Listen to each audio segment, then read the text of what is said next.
Assalamualaikum warahmatullahi wabarakatuh.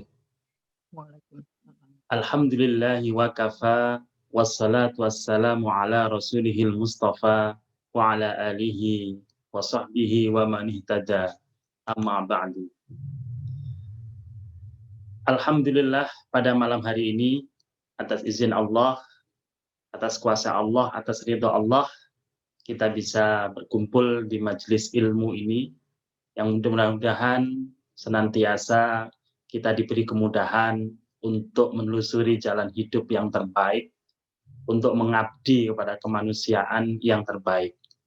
Dan tidak lupa yang saya hormati pertama kepada Bapak Husein selaku penggerak RPM, ya, Ketua RPM, yang saya hormati Pak Sigit, yang juga penggerak semua ini, ya, calon-calon ahli surga adalah penggerak semuanya. Yang saya hormati Pak Asda, Pak Teddy, Mayadi, alhamdulillah beliau sebagai pelopor, ya, pelopor pejabat pemerintah nih, yang juga penggerak KM, dan tak lupa coach kita, ya, abuya kita dari Malang, ya, Pak Dr. Fahmi Sugeng Dalu. Pak Dr. Fahmi, mudah-mudahan senantiasa sehat walafiat dan tetap semangat membina umat ini untuk bangkit dari keterpurukan. Bapak Ibu yang saya hormati, minggu yang lalu kita sudah membahas materi tentang mengapa kita belajar fikih muamalat ini, belajar tentang prinsip-prinsip bisnis dalam syariah penting. Saya ulangi, boleh jadi sebagian kemarin tidak hadir, jadi ringkasannya. Yang pertama, karena kita sudah mendeklarasikan diri bahwa Islam adalah pilihan kita. Ya, Islam adalah pilihan kita, manhaj kita, kompas hidup kita. Maka sebagai konsekuensi pilihan deklarasi kita itu, maka Al-Quran mengatakan udkhulu bisilmi kafah. Kalau udah masuk Islam, jangan separuh-separuh gitu ya. Tapi yang totalitas. Bahkan minggu yang lalu juga saya sampaikan betapa Allah itu menyindir hambanya ini yang sering kali memisah-misahkan antara urusan agama dan dunia. Makanya disindir, afatu'minuna bi ba'dil kitab wa takfuruna bi ba'd. Apakah kalian itu percayain Al-Qur'an, kitab ini sebagian, sementara sebagian kita abaikan gitu ya. Untuk ibadah kita lakukan, tapi untuk muamalah kita jauhkan. Nah, tentu Islam tidak mengenal pemikiran sekulerisme yang memisahkan dunia, agama. Bisnis is bisnis gitu ya. Moralitas is moralitas. Nah, tidak seperti itu. Tapi betul yang dikatakan Ustadz Dr. Fahmi tadi, bahwa itu harus terintegrasikan ya, antara etika dan bisnis, agama dan bisnis. Nah, nanti insya Allah lebih lanjut akan kita jelaskan. Yang kedua, Rasulullah termasuk sahabat-sahabatnya selalu menekankan bahwa ketika Anda berdagang, hati-hati. Di pasar itu banyak setan, gitu kan ya. Setan yang paling gede-gede yang luar biasa ya, kalau ngerayu manusia itu di tempat-tempat bisnis. Karena target bisnis gitu ya, kemudian obsesi bisnis dan lain-lain, akhirnya seringkali melupakan kita akan norma-norma moral, norma-norma agama. Yang penting sukses gitu. Padahal ingat ya, yang memiliki harta di alam ini adalah Allah. Jadi Allah lah pemilik harta sebenarnya. Kita ini hanya diberi amanah. Jadi kalau Pak Husein hari ini kaya, kemudian besok sama Allah melalui malaikat tuh pelintir Pak Husein tuh tangannya jadi sakit, nggak bisa bisnis tuh kan. Boleh jadi akibat sakit tangan, pengobatan besar, habis semua keuntungan. Bagi Allah sangat mudah. Karena itu sekali lagi kita patut syukuri saat ini kita sehat, kita berbisnis. Nah, sebagai bentuk syukur kita adalah kita tentu saja dermakan hasil-hasil bisnis kita juga untuk kemanusiaan, sama ilmu juga sama. Jadi tidak hanya harta ya, ilmu juga sama. Makanya saya sangat menghargai ini Coach Sigit ya, Coach Fahmi, Pak Teddy, Dak Husein dan teman-teman lainnya yang senang sharing pengetahuan dan pengalaman. Nah, ini penting Pak. Karena dalam Islam juga kan dikatakan ya, idza mata ibnu adama inqata'a amaluhu illa min thalasin. Jika seorang hamba itu meninggal, maka semua amalnya hilang kecuali 3 hal. 3 hal diantaranya adalah al ilmu yuntafa'u bih, yaitu ilmu yang disebarkan, dimanfaatkan. Semakin kita pelit ilmu, bukan Allah semakin memintarkan kita nih Pak Sigit Hausen ya dan Kesami. Semakin kita itu sama Allah dijauhkan dari kecerdasan itu. Kecerdasan. Bahkan kalau kita ini sudah menyintai ilmu, mencintai menyebar ilmu, Allah akan memberikan ilmu yang tidak disangka-sangka. Jadi kalau selama ini kita belajar rezeki yang tidak disangka-sangka, ilmu juga demikian. Jadi namanya ilmu laduni ya. Nanti Musa itu tanpa belajar kan. Allah berikan ilmu laduni, kepintaran yang luar biasa sebagai modal untuk melawan Firaun. Itu ilmu laduni. Jadi ilmu yang disebarkan. Karena itu saya sangat bahagia ya. Komunitas RPM dan komunitas-komunitas lain berbagi pengetahuan, berbagi pengalaman untuk menebarkan ilmu dan pengalaman bisnis. Nah ini luar biasa ya. Biasanya kalau pengajian dengan masalah akhlak, puasa, ya, sholat gitu ya. Ini masalah bisnis. Nah ini harus kita tradisikan. Bapak Ibu yang saya hormati, nah pada malam hari ini saya ingin melanjutkan materi kajian kita yang minggu lalu. Jadi saat ini tentang prinsip-prinsip bisnis syariah. Tadi Ustadz Dr. Fahmi ya, coach kita tadi sudah menjelaskan luar biasa. Sebenarnya apa yang dijelaskan oleh Ustadz Fahmi tadi, wah hampir separuh lebih nih, Pak Sigit, Pak Husen ya. Udah selesai materi kita. Sebenarnya saya tadi tinggal doa tadi kan. Pada prinsipnya kita jauh berbeda dengan apa yang disampaikan Ustadz Fahmi tadi. Nah, minggu yang lalu juga sudah saya jelaskan bahwa ketika kita ingin menggali bagaimana Islam mengajarkan bisnis, tentu saja sumbernya adalah dari Al-Quran dan As-Sunnah. Tapi ingat, Al-Quran dan As-Sunnah ini tidak menjelaskan secara detail bagaimana harus jualan misalnya ya. Seperti apa harus jualan, bagaimana harus memberi apa, harus menyewa secara detail tidak ada. Penjelasannya hanya secara umum terkait moralitas. Oleh karena itu, ketika ada pengembangan bisnis kontemporer, itu diserahkan kepada para ulama, para sahabat, tabi'in, para ulama saat ini untuk melakukan apa namanya ijtihad.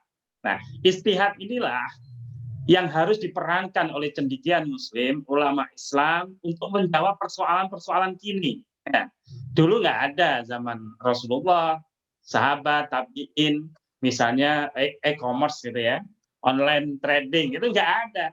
Nah, pertanyaannya boleh atau tidak?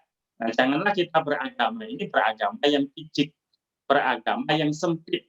Jadi seakan-akan kita harus kembali ke 15 abad yang lalu seluruh perilaku kita. Tidak. Nah, kita diberi keleluasaan oleh Allah untuk beristihad. Oleh karena itu, mengapa Al-Quran nanti sifatnya tidak detail dalam persoalan bisnis? Karena memang dinamika manusia, dinamika sosial ekonomi itu berbeda dengan dinamika ibadah. Kalau ibadah cenderung tidak boleh inovasi. Nanti lebih lanjut saya akan jelaskan. Nah, tapi dalam berbisnis ini harus memperhatikan maqasidus syariah, prinsip-prinsip syariah. Apa yang dimaksud prinsip-prinsip syariah, tujuan syariah, yaitu ada 5 ya. Jadi kalau dalam bisnis ini jangan sampai bisnis kita ini mencederai 5 hal ini. Nah, yang pertama adalah agama.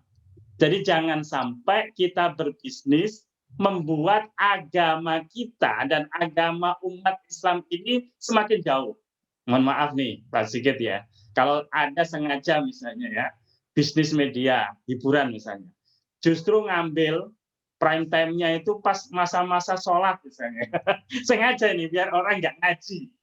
Kalau dulu, waktu saya kecil habis maghrib, orang kumpul di musola, di langgar kalau di Jawa ya, di sana ngaji gitu kan. Sekarang orang jarang nonton TV nih Mas Sigit ya. Jadi sebenarnya secara moralitas Islam harus ditinjau kembali kemaslahatannya. Karena menjauhkan orang dari beragama. Nah, oleh bisnis apapun, nggak boleh menjauhkan orang dari agama ini. Yang kedua adalah jiwa. Nah, jiwa jangan sampai ada bisnis yang merusak jiwa manusia. Nah, oleh karena itu nanti apapun model bisnis ya, termasuk bikin senjata, itu hati-hati ketika senjata itu diperdagangkan dan untuk mensuplai orang-orang yang bermusuhan atau bahkan sengaja diciptakan permusuhan biar senjatanya itu laku diadu domba antara satu kelompok dengan kelompok yang lain. Ini jelas bisnis senjata adalah bisnis yang merusak kemanusiaan. Begitu. Nah, yang ketiga, ini prinsip yang utama juga dalam kita menilai apakah sesuai atau tidak dengan prinsip syariah adalah akal. Jadi jangan sampai bisnis yang merusak akal. Oleh karena itu, misalnya ya, khamr, minum-minuman memabukkan. Siapapun kita, apakah kita produsennya, distributornya, agen dan semuanya, kalau kita ikut serta dalam bisnis-bisnis yang merusak akal seperti itu, narkoba macam-macamnya, maka itu adalah bertentangan dengan prinsip maqasid syariah, tujuan syariah itu. Nah, yang keempat adalah keturunan, ya, an-nasr. Jadi keturunan, jangan sampai bisnis yang merusak keberlanjutan keturunan manusia ini, gitu ya.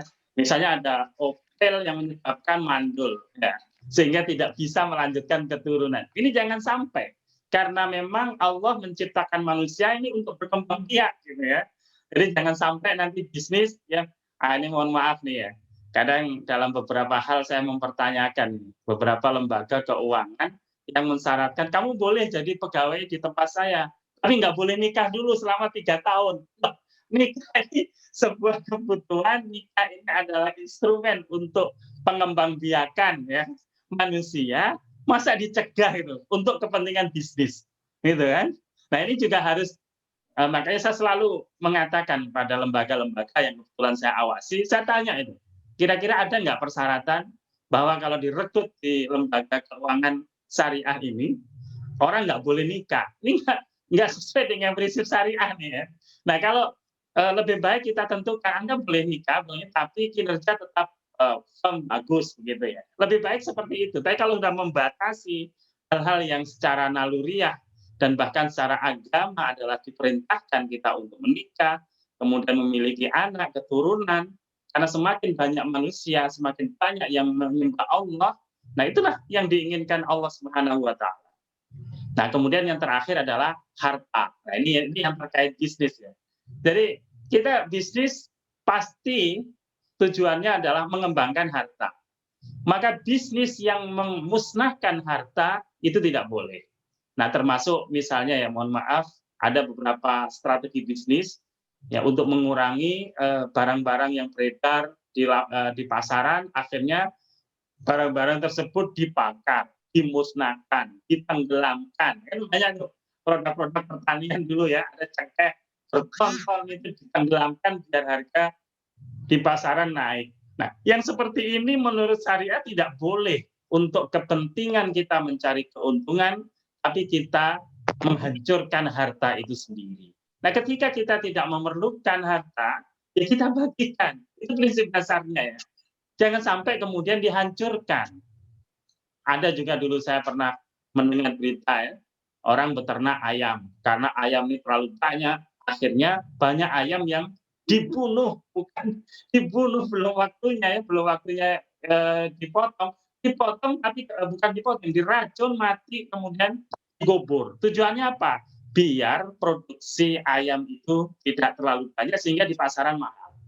Nah, cara-cara seperti ini tentu saja tidak sesuai dengan etika Islam dalam berbisnis. Nah, ini mohon maaf ya.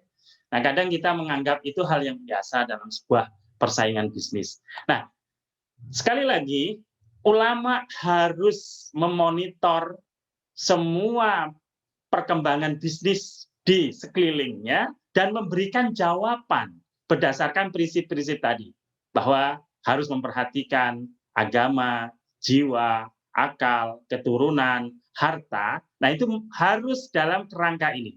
Nah, berikutnya ini saya nggak akan jelaskan nih, Pak Sigit ya, ini karena harus serius nih Pak Sigit ya. Bagaimana cara beristihad? Nah, ini nanti kelasnya kalau sudah selesai, nanti insya Allah saya akan jelaskan sampai ke bawah. Karena ini karena yang ke bawah ini adalah metodologi hukum Islam. Artinya para ulama terdahulu sudah meletakkan dasar-dasar metodologi pengembangan prinsip-prinsip bisnis dalam Islam. Gitu.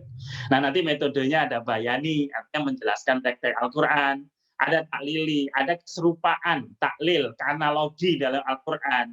Misalnya, narkoba nggak ada. Yang ada di Al-Quran apa? Khomer. Apa bedanya narkoba? Sama-sama memabukkan, kan? Oh, ada persamaan. Meskipun beda dari prosesnya, pembuatannya, ada persamaan, sama-sama memabukkan. Karena itu haram. Artinya apa? Sesuatu yang boleh jadi nggak ada dalam teks Al-Quran dan As-Sunnah, tapi itu bisa menjadi haram karena ada kesamaan. Nah, gitu. Nanti ulama-ulama mencoba mencari kesamaan kasus yang saat ini ada dengan kasus-kasus yang 15 abad yang lalu. Kemudian istislahi ini secara umum aja, nggak satu-satu. Istislahi ini adalah memberikan jawaban atas persoalan-persoalan baru yang nggak ada dalam Al-Quran atas dasar pertimbangan kemaslahatan, kebaikan manusia untuk memelihara tadi 5 hal maqasidus syariah tadi. Nah, ini nanti juga model-modelnya saya kira kapan-kapan kita dalami ya. Karena kalau di UIN, Pak Sigit, ini belajar yang ini aja Pak Sigit, ini 2 semester Pak Sigit. Jadi belajar metodologi ini 2 semester. Jadi nanti kalau kita belajar 1 jam, khawatir peserta ngebul, gitu ya. Nah, tapi prinsipnya seperti tadi, bahwa jangan khawatir, Islam itu sholihun likulli zaman wal makan. Islam itu relevan dalam konteks tempat yang berbeda dan zaman yang berbeda. Jadi dinamika zaman itu Islam selalu kawal. Islam nggak pernah ada istilah ketinggalan zaman, selalu update, gitu. Nah, ini konsep-konsep dasarnya. Nah, kemudian dari menelaah Al-Quran dan As-Sunnah tadi itu, para ulama merumuskan prinsip-prinsip dasar fikih muamalat. Apa artinya? Prinsip-prinsip yang harus diikuti ketika kita melakukan bisnis syariah ini. Dan ketika kita mengembangkan bisnis syariah, nah, prinsip-prinsip ini hendaknya diikuti. Nah, apakah prinsip-prinsip ini dari Rasulullah? Nah, tentu saja semuanya ini adalah model yang dikembangkan oleh Rasulullah, ya, baik yang ada dalam Al-Quran maupun As-Sunnah. Nah, prinsip yang pertama, Islam mengaitkan muamalah ya, bisnis dengan akidah dan akhlak. Tadi Ustadz Fahmi sudah menjelaskan ya, etik dan halal, ya, legal, itu kan ya. Jadi harus dikaitkan nih, berbisnis dengan akidah. Saya yakin nih teman-teman komunitas RPM dan komunitas lain yang bergabung pada malam hari ini, kalau ketika bisnis mengaitkan dengan akidah, nggak perlu ada pengawas pasar ya, nggak perlu ada OJK, nggak perlu Pak. Mengapa? Karena ketika kita akan melakukan perbuatan yang nggak benar, berpotensi merugikan manusia, ingatnya bukan ingat OJK, ingat kepada Allah, itu akidah Pak. Jadi jangan sampai kita sudah mengatakan bisnis syariah, gitu bisnis, tenang aja. Teman saya kok, Pak Sekda yang ngatur bagaimana bisnis di Tangsel. Gampang nanti kita atur. Nah, ini namanya bisnis yang masih syariah, bukan syariah. Kalau syariah, nggak perlu takut dengan regulasi seperti apapun, tidak perlu takut. Pokoknya kalau itu bertentangan dengan prinsip-prinsip ajaran agama, bertentangan dengan nurani kita, tanpa menunggu ya, tanpa menunggu petugas pengawas menciduk kita sudah taat gitu. Tanpa OJK harus melarang tadi Pak Husen ya, katanya ada bisnis-bisnis yang sudah dipantau oleh OJK. Nggak perlu takut, semua bisnis ya yang dilarang oleh OJK itu pasti dilarang oleh syariah. Mengapa? Karena menimbulkan mudarat, menimbulkan bahaya. Tapi bagi seorang pembisnis muslim, tidak menunggu dulu OJK, tidak menunggu dulu Pemda yang harus menertibkan kita, karena kita tidak benar gitu misalnya ya. Oke, jadi dikaitkan dengan akidah. Allah yang maha melihat, malaikat asisten Allah yang selalu memonitor kita, dan ingat, iman itu adalah terkait hari akhir kita. Bagaimana Pak Sigit kalau udah tahu, besok Pak Sigit udah mau meninggal nih, karena misalnya kena penyakit yang memang berdasarkan prediksi dokter, ini tinggal semalam nih. Coba, kira-kira kalau kita tahu kita akan meninggal, doyan makan nggak tuh ya? Saya yakin gigir terus tuh semalam tuh kan. Nah, ini juga penting Pak, ketika kita bisnis ini, meskipun obsesi keduniaan kita untuk meraih keuntungan besar, itu halal-halal saja, boleh-boleh saja, tapi ingat akhirat gitu ya, untuk ngerem gitu. Biar nanti obsesi itu tidak obsesi yang salah ketika memenuhinya. Nah itu. Akhlak, tadi Pak Sigit udah banyak tentang etik ya. Kita boleh untung, tapi harus etik dong. Masa untung besar, tapi banyak yang dirugikan. Untung besar, buruh nggak dibayar, utang nggak dibayar, kan itu ya.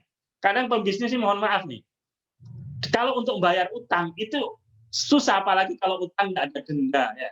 Utang nggak ada denda, utang nggak ada penalti, itu cenderung tidak membayar Pak Sigit. Gimana ini ya? Jadi nanti aja lah, yang penting saya pakai bisnis dulu. Bahkan cenderung kalau ya apalagi suppliernya misalnya agak lemah gitu, udah nanti aja lah, saya belum punya uang, padahal dia udah punya uang, dipakai yang lain. Nah ini tentu saja bisnis yang merugikan, tidak pakai moralitas tuh. Kita harus bermoral gitu. Jangan sampai kita nyari untung orang lain, kita pencet. Tuh. Dan inilah, jadi akidah itu ada dalam diri kita, itu wasiat pengawasan melekat kita, nggak harus dari luar mengawasi kita. Moralitas inilah keindahan dalam hidup, biar dalam bisnis ini nanti kita damai. Nah, nanti ke kajian berikutnya nih, Pak Sigit ya, kita akan membahas apa sih instrumennya untuk menerapkan etika ini dalam bisnis. Apa aja yang dilarang gitu. Nah, nanti kita gali berikutnya. Yang kedua, muamalah dibangun atas prinsip-prinsip dasar yang bersifat umum. Nah, ini yang tadi saya katakan, kita sebagai orang Islam ketika menekuni bisnis syariah, jangan takut, waduh kita nanti nggak bisa berkutik nih. Nah, bisnis dengan nggak jujur aja nggak untung. Gimana kalau jujur, susah kita. Jadi ingat, Islam itu ngaturnya nggak detail, Pak. Ngaturnya adalah prinsip-prinsip umum saja, moralitas yang bersifat umum. Detailnya nanti ngikuti perkembangan zaman. Coba seandainya, ya, Anda harus berdagang secara temu muka. Kalau nggak temu muka, haram misalnya. Wah, orang Islam nggak bisa bergerak dengan COVID sekarang ini ya, yang perdagangan banyak dilakukan online gitu ya. Nah, kan gitu-gitu nggak diatur dalam Islam. Silahkan Anda mau mengembangkan model hubungan bisnis seperti apa yang ada zaman Rasul, silahkan. Rasulullah ya, yang minggu lalu saya katakan hanya memberikan patokan umum, antum a'lam di umuri duniaku. Kamu itu lebih tahu dah urusan duniamu ya. Nah, mau pakai online, mau offline, mau caranya direct selling, indirect selling, silakan, itu metode. Metode. Mana yang paling efektif, silakan Anda kembangkan. Yang ketiga, prinsip muamalah adalah boleh. Ini yang biar kita ini tidak terlalu takut ketika bersyariah. Seperti yang saya tegaskan sebelumnya, kalau dalam persoalan ibadah, Allah itu mengatur secara detail. Cara sholat tuh, kita nggak sempat berinovasi, begitu aja, laksanakan. Puasa, nggak usah Pak Sigit ngarang-ngarang puasa yang wajib di luar Ramadan misalnya ya. Misalnya bulan tertentu, sekian hari wajib. Nah, yang nggak diwajibkan oleh Allah, nggak perlu kita wajibkan. Yang diwajibkan saja yang kita wajibkan. Itu jelas. Tapi kalau bidang muamalah, Allah nggak ngatur serigid itu ya, sedetail itu, silahkan Anda kembangkan gitu ya. Kemudian yang keempat, muamalah dibangun atas dasar ilat dan kemaslahatan. Tadi yang saya katakan, muamalat itu didasarkan pada kemaslahatan kebaikan. Apa? Jadi memelihara agama ya, kemudian jiwa, akal, keturunan, dan harta. Itu maslahatnya. Jadi semua yang bertentangan dengan itu tidak sesuai dengan syariat. Itulah kemaslahatan. Kalau sekarang itu hak asasi manusia ya rumusannya. Islam itu dari dulu udah merumuskan tuh dasar-dasar yang harus dihargai, dihormati dalam hidup ini, dijunjung tinggi. Karena itu nyawa itu harganya mahal tuh. Ya. Jadi kalau 6 orang kemarin meninggal itu harus dituntaskan tuh. Jangan kemudian dibiarkan, itu menyangkut nyawa manusia. Maka harus clear, jangan kemudian karena kepentingan politik ditutup-tutupi, itu nyawa gitu ya. Jabatan itu lebih rendah dibandingkan nyawa manusia. Gitu. 5, muamalah umumnya bersumber dari kebiasaan dan tradisi. Ini Bapak Ibu yang saya hormati, jadi teman-teman ketika bisnis syariah, jangan khawatir, kebiasaan-kebiasaan bisnis kita yang sudah biasa dan tidak menimbulkan konflik di antara kita, dan itu efektif, terus saja dijalankan. Bahkan apa yang nanti dikenal dalam bisnis syariah, misalnya ya ada akad murabahah, jual beli murabahah, mudharabah bagi hasil, sewa menyewa dan lain-lain, itu sebenarnya tidak semuanya lahir dari Islam, tidak. Itu tradisi Arab Saudi sebelumnya. Zaman sebelum Nabi, orang kafir Quraisy itu sudah bertradisi jual beli bagi hasil, hanya ketika tidak sesuai dengan prinsip-prinsip moral Islam, maka Nabi meluruskan. Begitu. Jadi jangan khawatir, sekali lagi, tradisi, kebiasaan itu sangat dihargai. Nah, oleh karena itu jangan kemudian, itu bank itu kan bukan, Nabi nggak pernah punya bank tuh. Asuransi juga Nabi nggak pernah bikin asuransi. Pegadaian juga nggak pernah bikin pegadaian. Nah, itu adalah persoalan tradisi kebiasaan bisnis kontemporer.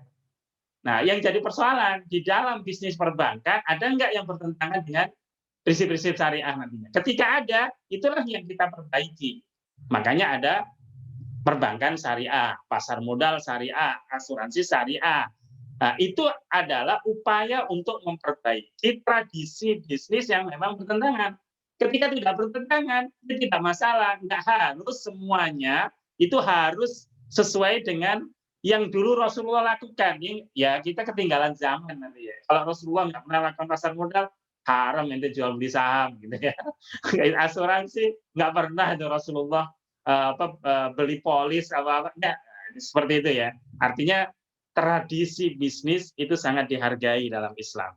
Nah, keenam, muamalah mengintegrasikan antara dimensi moral dan hukum. Bapak Ibu yang saya hormati, ini yang tadi juga saya jelaskan bahwa tidak cukup kita itu melihat hukum negara misalnya.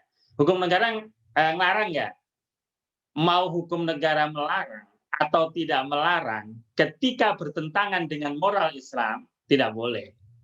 Misalnya ya, angker bir itu ya, bir yang angker itu ya, Pak Sigit ya. Itu kan dalam undang-undang boleh kan Pak Sigit diperdagangkan kan? Boleh kan? Pabriknya juga boleh. Nah, permasalahannya, boleh nggak Pak Sigit menjual? Meskipun undang-undang membolehkan, tapi prinsip syariah, qaliluhu fakathiru haram. Sedikitnya atau banyaknya dalam konteks minuman yang mabuk kan haram. Haramnya ini memproduksikan ya, kemudian memproduksi, menjual, menyebarkan, memperdagangkan, agen dan lain-lain, semuanya terlibat dalam keharaman itu. Jadi moralitas penting. Moralitas juga yang minggu lalu juga saya katakan, misalnya nih, mudah-mudahan nggak terjadi ya. Sekarang ini kan banyak bisnis video game misalnya. Boleh nggak? Prinsip dasarnya boleh. Tapi kalau kemudian seorang Muslim bisnis video game, orang yang main nggak mau sholat, nggak kita ingatkan, waktu sholat malah dikasih diskon gitu ya. Kemudian nggak mengenal waktu, sehingga orang banyak lalai dengan kegiatan yang lainnya sampai larut malam, subuh baru pulang. Nah, hal-hal seperti ini tidak patut, tidak elok, tidak bermoral secara syariah dilakukan oleh pembisnis Muslim, gitu. Meskipun secara hukum Pak RT nggak grebek gitu ya, Pak RW nggak melarang, kemudian Pemda juga tidak melarang secara hukum, tapi secara moral itu merusak moralitas manusia. Nah, jadi sama film-film ya, bisnis-bisnis perfilman. Pada prinsipnya tidak masalah ketika itu mendidik. Tapi ketika menyebarkan model-model maksiat yang memang dilarang oleh Islam, gaya hidup bebas tanpa batas-batas moralitas, itu yang disebarkan oleh film, maka yang awalnya secara hukum boleh jadi boleh, tetapi secara moral adalah dilarang. Nah itu, jadi kalau Islam melampaui aturan hukum, gitu ya. Sesuatu yang nggak dilarang secara hukum, tapi bertentangan dengan prinsip-prinsip moralitas Islam, itu juga dilarang. Jadi kalau bahasanya, halalan dan thayyib, Pak. Jadi tidak hanya halal secara hukum, boleh secara hukum, tapi dampak dari perilaku bisnis kita, itu juga harus dinilai. Ya, yang ketujuh, muamalah terdiri dari norma-norma hukum yang tetap dan berubah. Ini tadi yang saya katakan bahwa syariat Islam memang menetapkan prinsip-prinsip yang nggak bisa berubah. Kita harus jujur dalam bisnis itu nggak bisa berubah. Selamanya harus jujur. Kita harus kesetia kawan dalam bisnis ya. Itu harus ukhuwah harus. Kita harus tidak membeda-bedakan ya, manusia ini dalam segmen-segmen tertentu ketika kita menyikapi dalam konteks bisnis ini juga sangat ditekankan. Jadi nggak ada Brahmana, Waisa, Sudra dalam konsep Islam. Semua manusia adalah memiliki kedudukan yang sama. Ya. Inna akramakum indallahi atqakum. Ya, sesungguhnya yang paling mulia di sisi kamu adalah takwanya. Jadi jangan sampai nanti Pak Sigit ya kita membuat segmentasi bisnis gitu ya. Yang sifatnya adalah mengklasifikasikan manusia berdasarkan kelompok-kelompok kasta misalnya atau kelompok-kelompok suku dan lain-lain. Islam universal karena itu nggak bisa nanti, mohon maaf nih Pak Sigit ya, ini bisnis syariah ini nggak boleh untuk Cina misalnya, ya tidak boleh kelompok tertentu, nggak bisa. Kita ini rahmatan lil alamin. Rasulullah hadir ini untuk kemaslahatan umat. Termasuk mohon maaf ketika ada non muslim yang ingin masuk ke sektor bisnis syariah tidak dilarang. Ini bukan persoalan ibadah. Ya, silahkan, tapi harus mengikuti prinsip-prinsip syariah. Gitu. Mau Yahudi, mau Nasrani, mau Hindu, mau Buddha, mau yang tidak beragama. Ketika dia ingin masuk sektor bisnis syariah, harus comply terhadap prinsip-prinsip syariah. Masalah personalitas dia itu bukan muslim, tidak ada masalah, tidak ada syarat jual beli itu harus muslim, itu tidak ada masih. Syarat sewa menyewa dalam Islam nanti kita bahas ya, harus muslim itu tidak ada. Karena itu kita bisnis syariah itu sifatnya adalah inklusif, merangkul semua pihak, bukan eksklusif. Jadi sekali lagi jangan dipersepsikan kalau udah syariah ya orang lain non muslim nggak boleh masuk. Tidak, kita tidak masalah kecuali kalau non Islam ini mau masuk bisnis Islam tapi tidak mau mengikuti prinsip-prinsip syariah, hanya labelnya saja syariah tapi prinsip-prinsipnya tidak diikuti. Oleh karena itu di Indonesia setiap pembisnis mau muslim atau tidak muslim mendirikan bisnis syariah harus ada namanya pengawas syariah. Itu pasti muslim, nggak boleh kalau non muslim jadi pengawas syariah. Oke, yang terakhir, muamalah menjaga keseimbangan antara kepentingan individu dan kolektif. Jadi ingat kepentingan fard ya, individu dan jamaah. Islam harus dua-duanya ini dipelihara. Jadi jangan sampai untuk kepentingan jamaah, kepentingan individu diberangus. Seperti yang ada di prinsip sosialis. Nggak ada kekayaan pribadi. Yang ada adalah kekayaan negara. Nah, pribadi ditundukkan oleh negara. Semua diperlakukan setara. Ini bikin ekonomi nggak tumbuh. Nah, ternyata sekarang sosialis juga membuka diri kan, mengakui kepemilikan pribadi di Cina ya, kemudian ya di Eropa yang dulu menganut paham sosialis komunis, sekarang sudah membuka diri.